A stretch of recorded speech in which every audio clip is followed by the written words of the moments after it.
First of all, I want to thank Stephen Zarlenga for giving me this opportunity to speak to all of my friends at the AMI. I really wish I could be with you at this year's conference, but as the saying goes, the spirit is willing, but the body is weak. As I begin my 90th year on this earth, I still have hope that the true monetary reform will happen in America. I have hope that millions of average American citizens will rise up and demand passage of the American Monetary Act. If by the time you see this video, the American Monetary Act has still not been introduced in Congress, then I believe we must go directly to the people and build massive grassroots support for monetary reform now. We have to do this in either case or in any case, so let's get started. If Congress is not willing to go first, then we must go first and find ways to get millions of people to both call and write their members of Congress to demand that our legislation be enacted. The basic underlying cause of our economic problems is the privately owned, debt-based, interest-laden monetary system. This unjust, illegal, and immoral system must be replaced, and replaced quickly.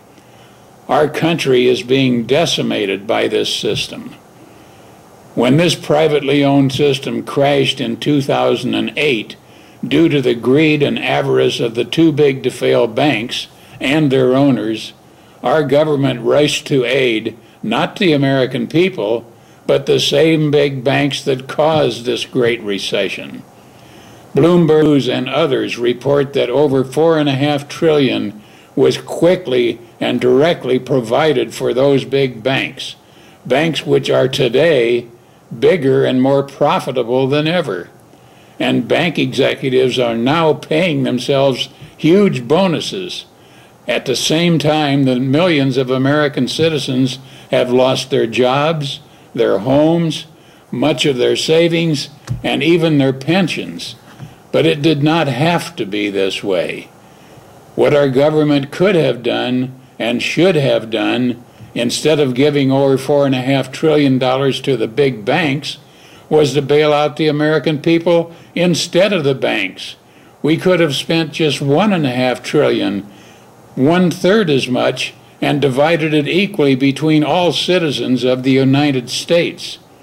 $1.5 trillion used to bail out the people instead of the banks would have provided a check for $5,000 for every American citizen. If it was a two-person family, that would be $10,000. A four-person family, $20,000, and so on. Those who were unable to pay their mortgage payments would have had the money to do it. Jobs would not have been lost because people would have had money to spend to keep our economy healthy. This would have helped both the banks and the people. Instead, we gave the banks $4.5 trillion and basically got nothing in return. Most people don't realize, even some of you may not realize, that the Federal Reserve has the power right now to provide this money directly to the American people. If they could quickly provide the money to the big banks to the tune of over $4.5 trillion, they can right now provide $1.5 trillion to the people of the United States. All the Fed has to do is buy from the Treasury $1.5 trillion of Treasury bonds and ask the Treasury to send a check for $5,000 to every American citizen. They have this power. The system doesn't even have to be changed to do this, but they won't help the people. They want to help the banks. Unfortunately, that's the constituency of the Federal Reserve. The reason people are not spending money is because they don't have money to spend. Our nation is now over $52 trillion in debt. Yet we keep hearing that banks need to make more loans. Our people need money, not even more debt. If they have money, they will spend it and create millions of jobs. Consumer spending is normally over 2/3 of our economy. That's what's missing. Demand is missing, not supply. Those who do not spend the $5,000 checks would invest the money somewhere or save it somewhere, and this would also help create jobs. And if one 5,000 check was not enough to restore our prosperity, another one could be issued, and still at a cost far less than what we gave to the big banks. Why was this option to help the people not even considered? Whatever became of plain common sense in this country? Yes, under the present unjust, illegal, and immoral privately owned banking system, monetary system, our national debt would have gone up $1.5 trillion, but it went up far more than that to bail out the banks. The national debt is now over $13 trillion. Why is it that we never seem to have any money to help the American people? We all know the answer, because we have a government now of special interest, by special interest, and for special interest, not a government of the people, by the people, and for the people, as the first part of the Constitution states. We will get the support of the American people, but not by explaining the monetary system to them. All of us here know how hard that is to do and how long it takes. Instead, we will tell them how they personally will benefit. We will give them some very good reasons to support our legislation. Let me read an email designed to do exactly that.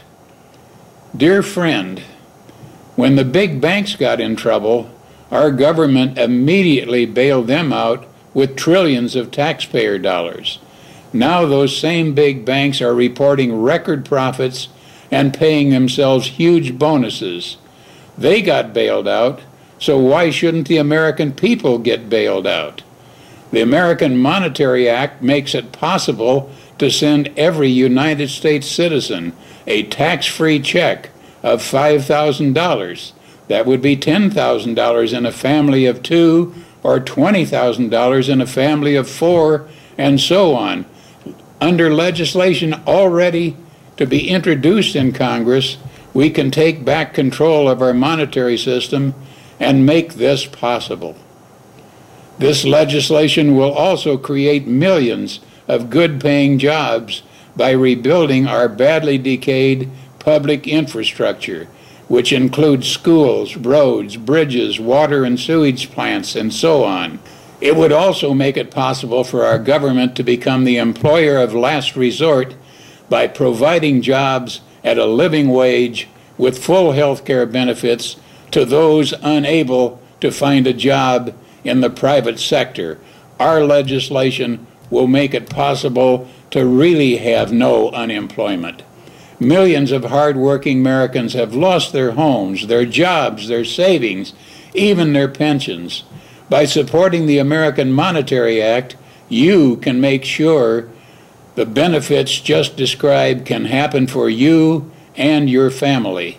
For much too long, we have allowed the privately owned banking system to create, issue, and regulate our money supply.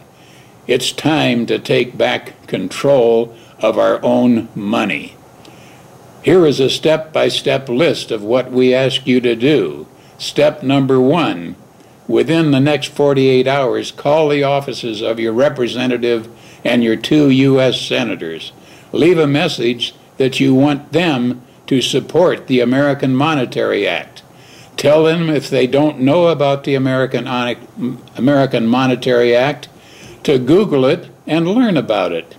If you don't know the name, address, and phone number of your members of Congress, call your newspaper, library, or Chamber of Commerce and they can tell you, or you can go to this internet link to find your senators and your representative. Step number 2, also within the next 2 days, write a follow-up letter to your senators and your representative asking their support of the American Monetary Act and stating why this legislation is critical and must be passed to get us out of this great recession. You could say that it's time to take away the money creation power from the big banks and give it back to the federal government where it has always belonged. Tell him to learn about this act by doing a Google search on the American Monetary Act. The too big to fail banks have proven beyond any doubt they cannot be trusted with this power. They wound up in big trouble, and our government quickly bailed them out, so why shouldn't our government bail the American people out? At the end of this email, we have provided a list of points you could use in support of the American Monetary Act. Choose those that seem best, or simply make your case for this legislation in your own words. And then, important step 3. After steps 1 and 2, please forward this email that you received to everyone on your personal email list and ask each of them to do the same as you have. Forward the email you sent them to every name on their own email list. The more letters to Congress, the more likely this legislation will pass. We need massive support from millions of American citizens like you, because it is certain that the big banks and their owners will fight our legislation with all their wealth and all their political power.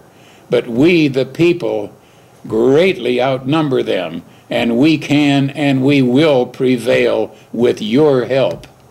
A personal letter in your own words will get the attention of members of Congress. Your voice really will be heard. Your participation in this grassroots drive is absolutely critical. It is in the best interest of each one of us to keep this email letter going.